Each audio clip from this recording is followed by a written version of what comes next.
Bien qu'ils aient vécu avant la plomberie, le shampoing et les salons de manucure, les gens du Moyen Âge utilisaient les meilleures pratiques d'hygiène disponibles.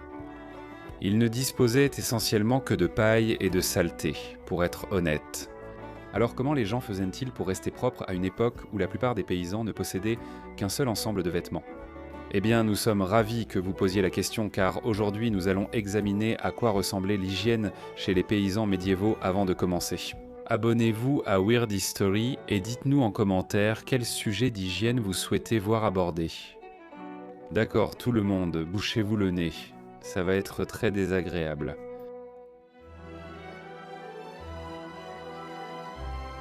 Les médecins du Moyen-Âge croyaient en une théorie appelée l'humorisme, qui établissait des liens entre les organes du corps, les saisons, les éléments et les humeurs. Ils pensaient bien que la maladie apparaissait quand le corps était déséquilibré, ce déséquilibre étant causé par des parasites, supposés venir de l'intérieur du corps. Ce qu'ils ne réalisaient pas, cependant, c'est que c'était en réalité une mauvaise gestion des déchets. Et le fait que certaines personnes ne se lavaient pas régulièrement attirait les parasites, peu importe combien de fois elles se lavèrent les mains. L'ignorance du lien entre saleté, infestation et maladie exposait tout le monde aux parasites et maladies. Mais les gens faisaient de leur mieux selon les connaissances de l'époque. À l'époque moderne, se laver fréquemment est la norme. Regardez simplement Ryan Gosling, mais à l'époque médiévale, les choses étaient un peu différentes. Bien sûr, les riches pouvaient se baigner dans des baignoires d'eau chaude, et la classe moyenne pouvait utiliser les bains publics. Mais pour les paysans, ce n'était pas si facile.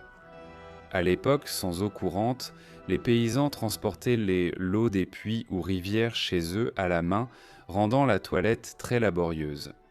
Cette faible quantité d'eau était destinée à de nombreuses personnes, parfois toute la famille, et restait généralement froide. L'intimité était aussi un luxe, car la plupart des paysans n'avaient pas d'endroit approprié dans leur maison. Ils se baignaient à l'extérieur et n'utilisaient pas toujours de savon, mais quand c'était le cas. C'était souvent une solution alcaline, mélange de sel et de chaux, qu'ils devaient sans doute fabriquer eux-mêmes.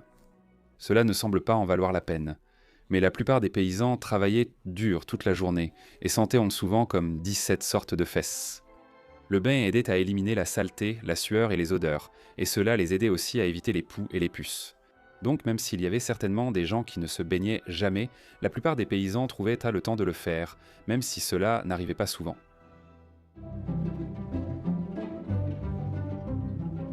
Si vous étiez une personne médiévale chanceuse vivant dans un château, vous faisiez alors vos besoins assis sur un banc. Avec un trou placé au-dessus d'une ouverture menant à une fosse d'aisance, une sorte de toilette à gravité, les paysans, eux, n'avaient pas cette chance. Ils utilisaient maintenant des latrines extérieures qui étaient généralement communes et à défaut, il y avait toujours un pot de chambre ou un seau à déchets. Mais ils devaient être vidés après usage, souvent dans une fosse d'aisance ou une rivière. Quant au papier toilette, il n'y en avait pas. Les paysans utilisaient plutôt de la paille, de l'herbe, de la mousse ou du foin pour s'essuyer. À l'époque, certains pensaient que la simple odeur des déchets causait des maladies plutôt que les déchets eux-mêmes. Alors, pour se débarrasser de cette odeur, certaines personnes jetaient tôt leur contenu par la fenêtre ou dans la rue, vidant les pots de chambre à l'extérieur. La maison était mal vue et des règlements ont été instaurés contre ces pratiques, mais comme aujourd'hui, les gens respectaient rarement les règles. Comme vous pouvez l'imaginer, cela rendait les rues sales, et chaque fois qu'il pleuvait, l'approvisionnement en eau était contaminé.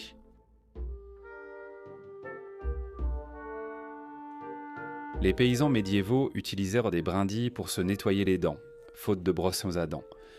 Ils utilisaient surtout de petites branches de noisetier, mais certains frottaient de la laine sur leurs dents avant de se rincer la bouche à l'eau.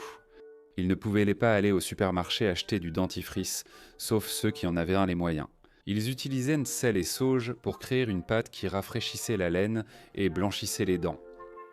Cela dit, se brosser les dents n'était pas aussi essentiel pour eux qu'il l'est pour nous. Pourquoi ?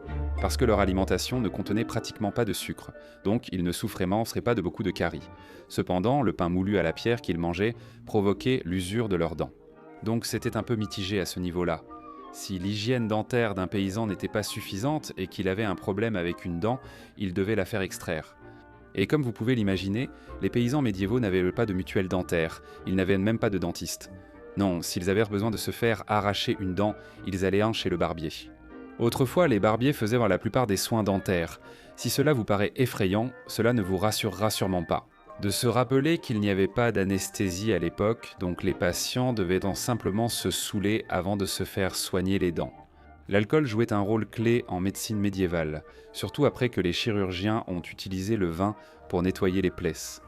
Oh oui, ça ira, mais juste un peu de Night Train, et laisse-moi retourner travailler. Les paysans médiévaux luttaient souvent contre les puces et les poux. En fait, les parasites étaient un tel problème que les fabricants de peignes ont commencé à ajouter des dents plus fines à leurs produits afin qu'ils puissent être utilisés pour enlever la saleté et les poux. Sinon, les gens pouvaient aussi utiliser leurs doigts pour faire le travail. Certaines personnes se retrouvaient entre amis pour s'épouiller ensemble, comme une activité sociale similaire au karaoké. Il fallait aussi épouiller les vêtements. Les femmes expertes en épouillage étaient si recherchées que les membres de la troisième croisade les emmenèrent avec eux. C'était le plaisir d'épouiller des parasites, tout en étant massacrés dans une guerre sainte. On peut donc parier que ces femmes vivaient leur meilleur moment.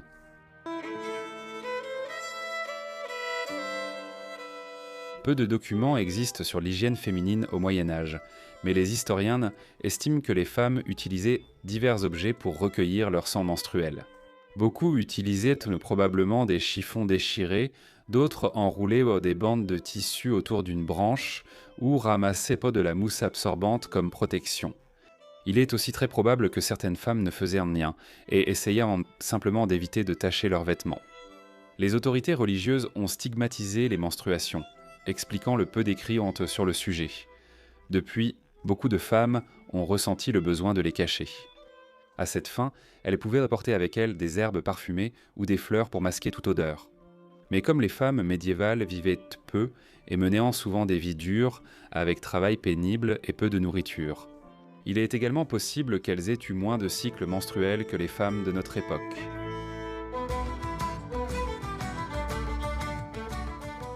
En parlant des femmes au Moyen-Âge, les femmes paysannes gérèrent le foyer, préparant la nourriture, trayant les vaches, cultivant le jardin, allant chercher l'eau, barattant le beurre, faisant le pain et moulant le grain.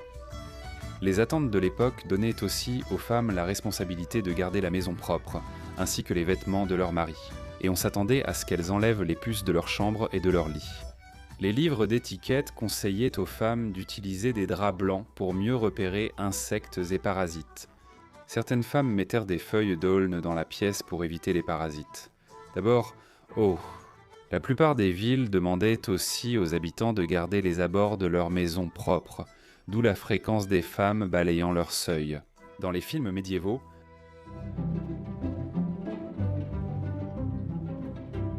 la prochaine fois que vous pensez ne rien avoir à vous mettre, gardez à l'esprit que les paysans médiévaux n'avaient généralement qu'un seul ensemble de vêtements. En conséquence, ils s'habillaient en couches pour éviter de laver trop souvent leurs vêtements extérieurs, ce qui n'est pas très différent de ce que nous faisons aujourd'hui. Combien de jours d'affilée avez-vous porté un sweat à capuche ou un jean ?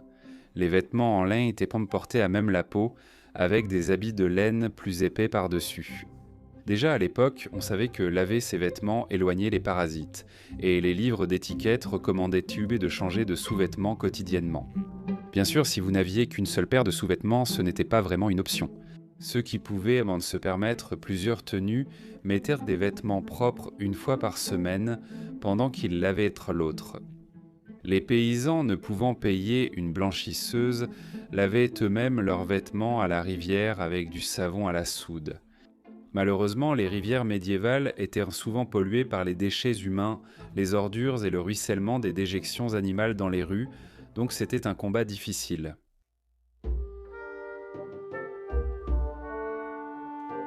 Le régime alimentaire des paysans médiévaux se composait principalement de ce qu'ils pouvaient cultiver sur leurs fermes, ce qui comprenait des choses comme des haricots, des céréales, des légumes et des oignons.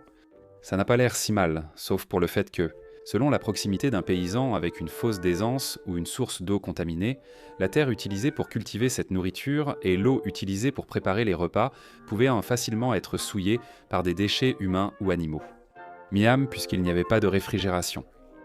En hiver, les légumes frais étaient introuvables, et céréales ou légumes racines stockés risquaient tant de pourrir ou d'être infestés. Les champignons pouvaient empoisonner les céréales sans prudence. Les gens pouvaient en souffrir de maux d'estomac, de diarrhée ou d'autres maladies dues à la nourriture avariée. Si le temps était mauvais et les récoltes échouaient, de nombreux paysans mouraient de faim. Vous vous demandez peut-être, et la viande ?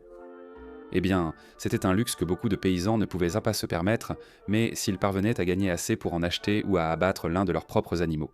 Ils devaient en sécher la viande avec du sel, sinon elle pourrissait.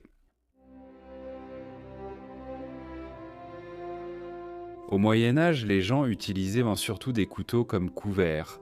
Ainsi, les paysans mangeaient principalement avec les mains. Ils se lavaient les mains avant et après chaque repas, mais la saleté sous les ongles ou un lavage insuffisant pouvait contaminer les aliments. C'était une pratique peu efficace, surprenante vu que la plupart étaient souvent sales. Le kit d'étiquette recommandait aussi de se laver visage et mains au réveil, puis régulièrement, ce que même les paysans pouvaient en faire. Comme cela ne nécessitait pas beaucoup d'eau non plus, cela n'éliminait pas le risque de contamination, mais c'était mieux que de mettre de la crasse partout sur les biscuits.